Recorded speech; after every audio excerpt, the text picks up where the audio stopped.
আসসালামু আলাইকুম বন্ধুরা, ওয়েলকাম টু মাই চ্যানেল। তো বন্ধুরা, বরাবরের মতো আরও একটি ভিডিও নিয়ে আসলাম। আজকের ভিডিওর বিষয়টা একটু ভিন্ন রকম। দেখতেছেন আমার একটা সেট, এর আগের যে ভিডিওটা ছিল এই সেটটারই আসলে আমি পাওয়ার আইসি রিপ্লেস করছিলাম। তো এই ফোনটা অন হওয়ার পরে যতটুকু দেখলাম, এটা হচ্ছে ডিসপ্লেটা খারাপ ছিল। আমরা হচ্ছে ডিসপ্লেটা ফেলে দিছি, আর একটা ডিসপ্লে লাগাইছি। এটা হচ্ছে আমার কাছে ছিল, যদিও এটা পুরান display, but original, 100% original display. তো এই ডিসপ্লেটা যে আমার কাছে ছিল, এটা হচ্ছে পোলারাইজার পেপার, মানে পোলারাইজার ফিল্ম বলি আমাদের টেকনিশিয়ানরা। এটা হচ্ছে কালার পরি। দেখুন এই ফোনটা কিন্তু সম্পূর্ণ হোয়াইট, একদম ডিসপ্লেটা সাদা, কিন্তু এটা একটা পলি থাকে এটার উপরে। এই পলির সাহায্যে আসলে এটার কালার অথবা লেখাগুলো দেখা যায়। তো আমি যদি আপনাদের দেখাই, এই যে এটা হচ্ছে সেই পলি। এটাকে আমরা অনেকে কালার পলি বলে থাকি, অনেকে হচ্ছে পোলারাইজার বলে থাকি। দেখুন এই পলিটা ডিসপ্লে থেকে সরাই নিলে কিন্তু কিচ্ছুই দেখা যাচ্ছে না, একদম হোয়াইট। তো এটা আসলে টাচ কাটার সময় এটার কালার পলিটা কেটে যায়, মানে উঠে যায়। তারপর হচ্ছে আমি পরিষ্কার করে ডিসপ্লেটা রেখে দিয়েছিলাম, কারণ অরিজিনাল ডিসপ্লে, 100% অরিজিনাল ডিসপ্লে। যেহেতু কালার পলিটা কেটে গেছে, তো আজকে হচ্ছে আপনাদের দেখাবো কিভাবে আমরা এ ধরনের কালার পলি অথবা পোলারাইজার ফিল্ম কেটে গেলে আমরা কিভাবে আসলে এগুলো লাগাই। তো দেখুন বন্ধুরা, এটা যখন আমি এখানে ধরতেছি তখন কিন্তু এটা একদম স্পষ্ট সব কিছু চলে আসতেছে।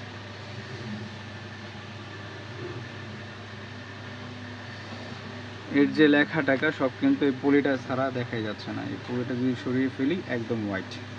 এটা আসলে খুবই একটা ম্যাজিক এক কথায় আমাদের ডিসপ্লে। তো এই কাজগুলো আসলে আমরা দীর্ঘদিন যাবৎ করতেছি, তো আজকে মনে হলো আপনাদের দেখাই কীভাবে এই কাজগুলো করে থাকি। দেখুন এটা যখন হচ্ছে এই ডিসপ্লের উপর থেকে সরাতেছি, এটা হোয়াইট হয়ে যাচ্ছে। এখন যখন আমরা এটাকে দিচ্ছি, তখন কিন্তু এটা কালার চলে আসতেছে। তাহলে চলুন এটা কিভাবে লাগানো যায়, এটা আপনাদের প্রসেসটা ভিডিওর মাধ্যমে আপনাদের সাথে শেয়ার করি।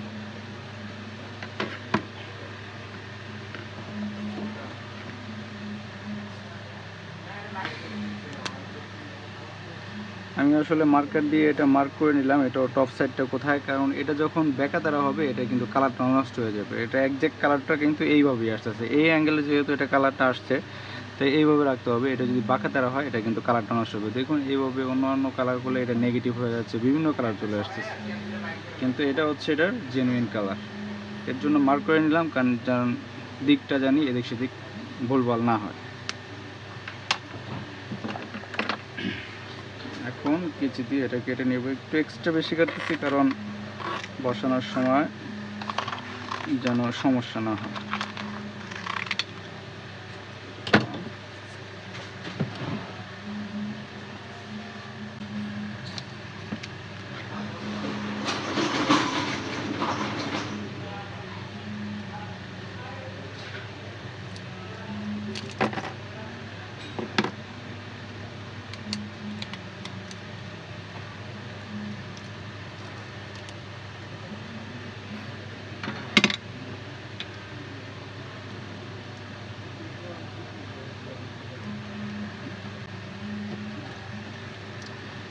স্প্রে দিয়ে ভালোভাবে ডিসপ্লেটা ক্লিন করে নিতে হবে। এর নিচে যদি সিঙ্গেল কোনো একটা ডাস্ট থাকে, ওটা কিন্তু ওই কালার পলিটা যেহেতু কালো, এটা কিন্তু খুব বিশ্রী দেখা যাবে, খারাপ দেখা যাবে। এর জন্য খুব ভালোভাবে ক্লিন করে নিতে হবে, কোনো ময়লা থাকা যাবে না, একদম কোনো ময়লা থাকা যাবে না।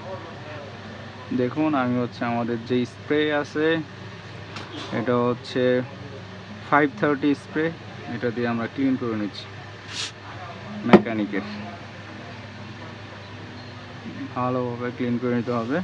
ক্লিন করা শেষ। এখন অনেকে আসলে রোলার ইউজ করে, তো আমি সবসময় হাতেই লাগাই। আমার আসলে এইভাবে কাজ করতে করতে অভ্যাস হয়ে গেছে। আলহামদুলিল্লাহ এভাবে যত কাজ করছি তেমন একটা প্রবলেম হয় নাই, সব কাজগুলোই ভালোভাবে করতে পারছি।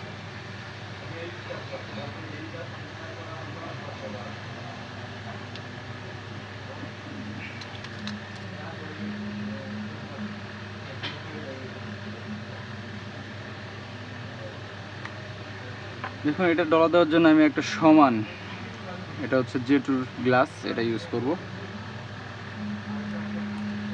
এক টানে নিয়ে যেতে হবে। এখানে যদি আপনি থামান তাহলে কিন্তু এখানে একটা দাগ পড়ে যাবে। দেখুন একদম সুন্দরভাবে কিন্তু বসে গেল, কোনো স্পট নাই বা কোনো সিঙ্গেল একটা ময়লা নাই।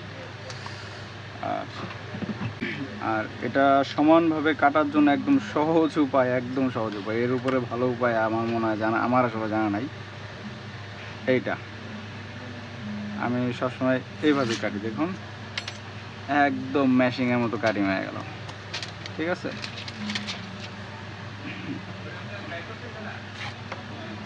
একদম ক্লিনভাবে কেটে কোনো বাঁকা তারা নাই। দেখুন একদম মনে হবে যে একদম মেশিনে লাগানো হয়েছে, এখানে কিন্তু বোঝার উপায় নেই, কোনো ডাস্ট বা ধুলাবালি কিচ্ছু নেই। ফ্রেশভাবে কেটে পেলাম। তাহলে চলুন দেখি আমরা ডিসপ্লেটা লাগা কি অবস্থা এখন।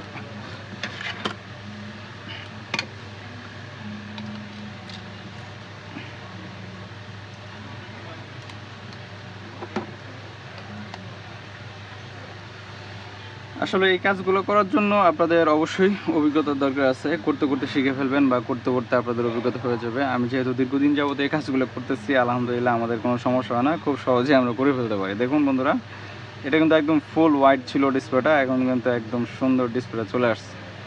তো এটার উপরে আসলে আবার ওসিআই লাগাবো, ওসিআই যে আমাদের গ্লু আছে, ওসিআই গ্লু লাগিয়ে এর উপর হচ্ছে আবার আমাদের এটা লাগাবো, টাচ। দেখুন এটা হচ্ছে ওসিআই গ্লু, হ্যাঁ। আর এইটা হচ্ছে আমাদের নোকিয়া 3 টাচ। তো যেহেতু সব ঠিকঠাক আছে, চলুন ওসিআইটা কীভাবে লাগাই এটাও দেখাই দিই। একই নিয়মে ওসিআইটা লাগাবো। আর ওসিআইটা যেহেতু গ্লু, এটা একটু ঝামেলার। এটা আসলে যখন আপনারা লাগাবেন এই ধরনের, আমি যে প্রসেসে লাগাচ্ছি, তখন কিন্তু আসলে বেশি প্রেশার দেওয়া যাবে না। হ্যাঁ, বেশি প্রেশার দিলে হবে কি, এর মধ্যে দাগ পড়ে যাবে, তখন কিন্তু আপনার বাবুল থাকবে ভিতরে। এর জন্য দেখুন আমি কিভাবে লাগাই।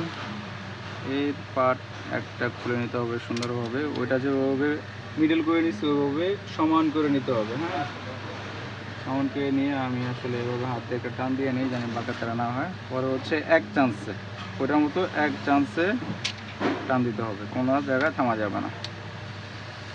দেখুন খুব সুন্দরভাবে এটাও কিন্তু হয়ে গেল। এখন সেই আগের নিয়মেই আবার ব্লেড দিয়ে কেটে নেব।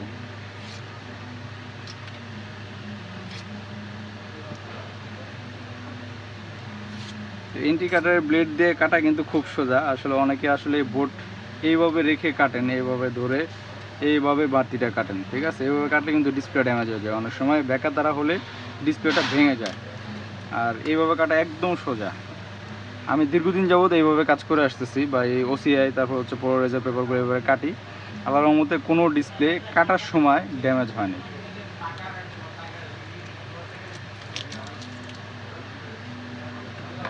এখন টাচটা মিডল করে বসানোর জন্য আমাদের ডিসপ্লের যে ফ্রেমটা আছে এটা ইউজ করা লাগবে, কারণ এখানে কিন্তু একদম মিডলভাবেই বসে যাচ্ছে। মানে বসিয়ে শুধু টাচটা বসিয়ে দিব।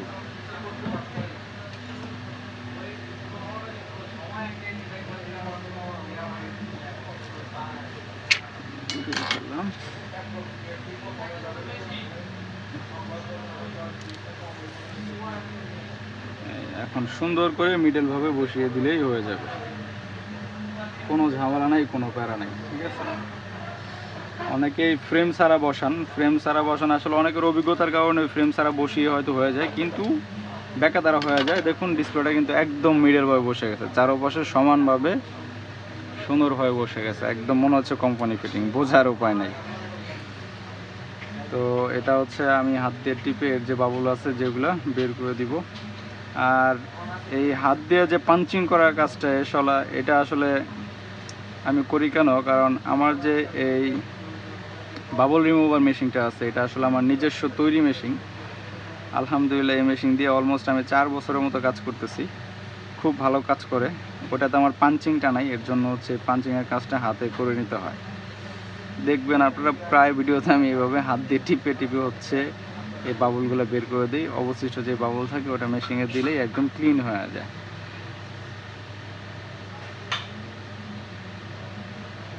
এখন এটা কিন্তু সব বাবুলগুলো চলে গেছে। এখানে হচ্ছে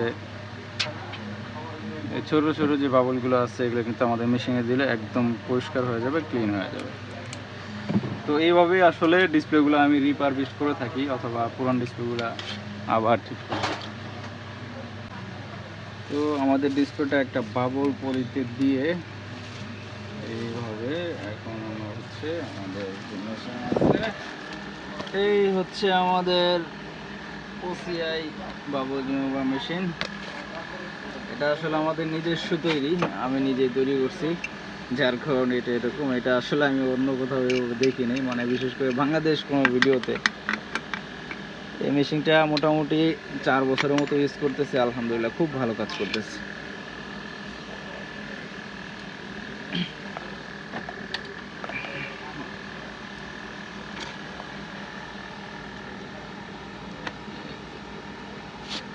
এখানে যে আমাদের স্কেলটা আছে এটা কিন্তু আস্তে আস্তে এখানে আসবে। এটা হচ্ছে 150 PSI পর্যন্ত সেট করা আছে। 150 PSI হইতে মোটামুটি 3 থেকে 4 মিনিট লাগে। তো আমরা একটু ফাস্ট ফরওয়ার্ড করে দিব, কারণ এখানে আমরা ওয়েট করে ভিডিওটা বড় করতে চাই না।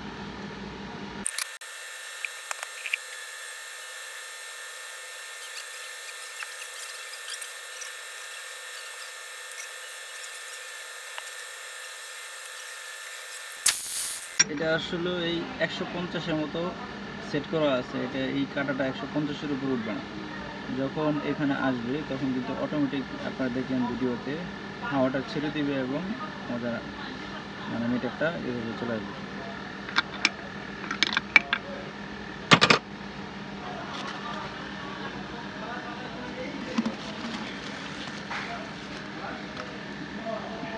দেখুন বন্ধুরা, আমাদের ডিসপ্লে কিন্তু একদম নতুন হয়ে গেছে।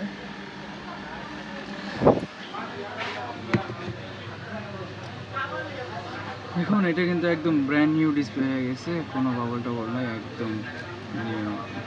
তাহলে হচ্ছে আমরা এই লাইনটা দিয়ে এখন দেখবো আমাদের টাচটা ঠিকঠাক কাজ করতেছে।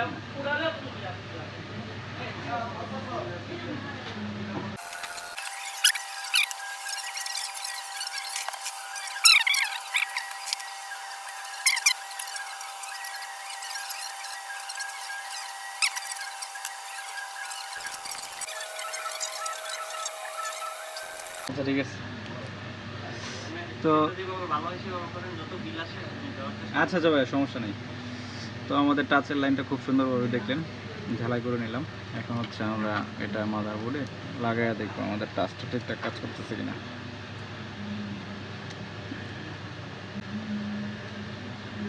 তো দেখুন বন্ধুরা, আসলে অরিজিনাল ডিসপ্লে এটাই হচ্ছে মজা। যখন হচ্ছে একটা অরিজিনাল ডিসপ্লে আপনি যে কোনো ফোনে ফিটিং করবেন একদম একজ্যাক্ট ফিটিংটা আসবে, মানে 100% ফিটিং হবে। আর কপি ডিসপ্লেগুলো কিন্তু হচ্ছে আপনার এভাবে উঁচা হয়ে থাকে, ফাঁকা হয়ে থাকে, লাইট বের হয়ে যায়, কালার রেজুলেশন ভালো আসে না, এগুলো খুবই বাজে একটা অবস্থা। তো যেহেতু এটা অরিজিনাল ডিসপ্লে, এটা কালার রেজুলেশন একদম 100% আগের মতোই আসবে এবং ফিটিংটাও একদম আগের মতোই হবে। তো এটা অন হচ্ছে, ফোনটা একটু স্লো অন হতে সময় লাগবে। এটা হচ্ছে আমরা ফাস্ট ফরওয়ার্ড করে দিচ্ছি।